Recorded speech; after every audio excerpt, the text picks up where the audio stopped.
So, you want to own a rental property? My name's Garret Wong, owner of Upper Edge Property Management, and in this week's video, we're going to be continuing our discussion on apartment blocks and continuing on with disadvantages. Stay tuned. So the disadvantages, first one that comes to mind is economies of scale. Now, you're saying, wait a minute, I just saw this last week. Garret just spoke about economies of scale as an advantage. Well, glad you're paying attention. I did mention the advantage of having everything under one roof, one boiler, one roof, versus having 10 roofs and 10 furnaces. The issue is that the roof is not a $5,000 roof. It's a $75,000 commercial tar and gravel roof. And it's not a $4,000 furnace replacement. It's a $60,000 boiler.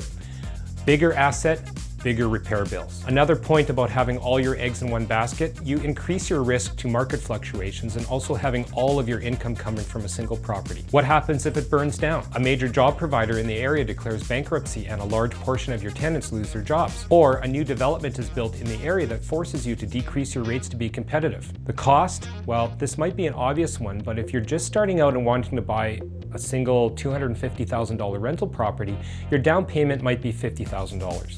Purchasing a 10-unit block might increase that down payment to $300,000 or more. Now, while some might have $300,000, many don't, and if you want to pursue a dream of owning a block, you might need to take on partners, which can come with its own set of problems. Taking on money partners means they might want some cash flow right away, which might reduce the property's operating cash flow.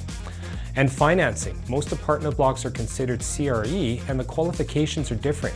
The financial institution might also give you a commercial mortgage loan rate, which may be higher than your local bank trying to sell you a residential mortgage.